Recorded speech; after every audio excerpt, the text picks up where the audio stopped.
I thought I had just lost my expensive dive light, and the dive hasn't even started yet. Part of my rig snapped on a swim out to a dive site and in low visibility. I had no idea I was ever gonna get that like that. Worse, this was a current sensitive Puget Sound shore dive, which is not where you want problems before you even descend. We even had a very specific window we needed to dive on, with some stress on the mind about having a lighter wallet, and if I was gonna be able to find my light, I had to decide to do the dive still. Ultimately, after all was said and done, this turned into one of those classic Puget Sound adventure days and a story to bring you. That day, we were diving with a group of 4. 2 of the team members were also hoping to harvest urchins, which meant if the dive went well, this day might end with dinner. We were aiming for the slack tide, but we were a little early, so the current was still very much a part of the story. I was there on the dive to join my friends for the urchins and to see the dive site, while also reviewing several pieces of gear. Unfortunately, the slack tide didn't quite agree with the parking situation at this particular dive site, so I really got a pretty crappy deal with the parking spot. So it just meant I needed to carry my heavy gear around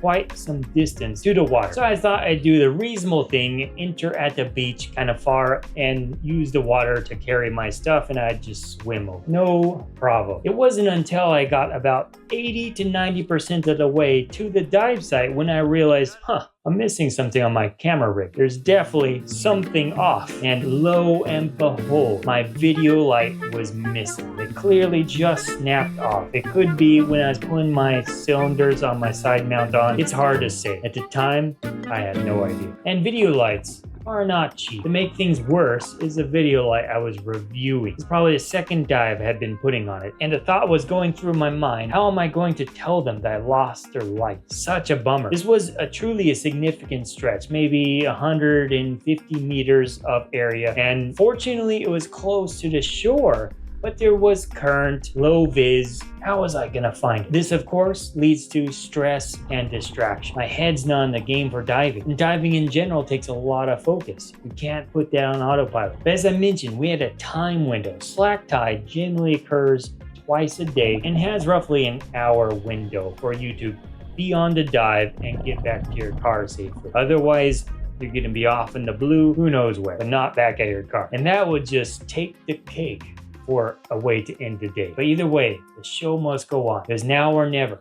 And so I decided I'm gonna do the dive. And then I'll do my best to find the light. And even once we reached the dive site, after kicking out for quite some time, there was still quite a bit of current. As I mentioned, we arrived early. We looked down, couldn't see a thing. The visibility was terrible. The dive was starting to feel a little compromised. And for those who are familiar, we're diving Skyline. This is up in Anacortes, Seattle, in the northern part of Washington state. And this is a dive site you don't want to miss the slack tide. It is current sensitive, which means if you don't look at the tide tables and dive it during the slack, you'll probably not get into your car and probably lost. It's highly conceivable you'll get to shore somewhere, but I can't say where that will be. But it's easy enough to avoid by looking at the tide tables. The site's not geared for diving, and it has fairly limited parking, and if you're going a little bit later in the day, likely all those parking spots are taken. So you do the next best and meaningful thing, take a parking spot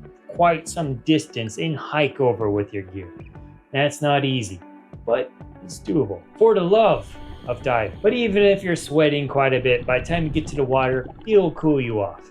It's cold and very nice long surface swim. I think one of the longer ones I've been on, but mainly because I was lazy and wanted to use the water to push over instead of walk entirely. But what's cool is there's this really nice red tree that you can see in the distance, and you get kind of parallel with this red tree, and when you're there, that's kind of around the start of the dive. You have to be careful that you don't get pushed around the rim too far, or else you could definitely be pushed out of the dive site. But underneath that treed area is a nice wall, and it goes deep, so you have to be careful and watch your depth. And there is supposed to be quite a bit of bull kelp there, but on this particular day, we only saw one, which was kind of interesting. Just one bull kelp.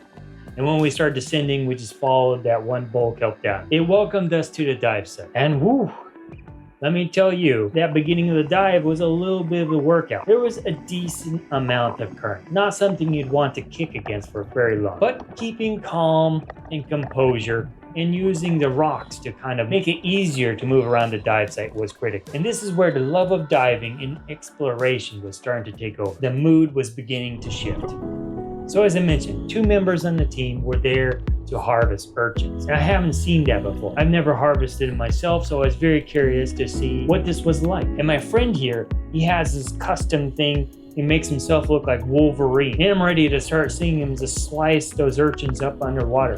But no, he uses this cool looking tool and starts grabbing and basically prying the urchins off and then putting them into a secure bag, which is easier than it sounds, trust me, especially in current. It was really cool to see this in action, and it's important while you're there, you have to measure the urchins. They can't be too big and they can't be too small. So you always measure and then claw them off like Wolverine. But throughout the dive, I had a real sense of teamwork. I was there to film the urchin hunting in action and being part of the crew to help find those urchins, and also helping avoid some abandoned fishing lines. Any line left behind will be a potential hazard to a diver.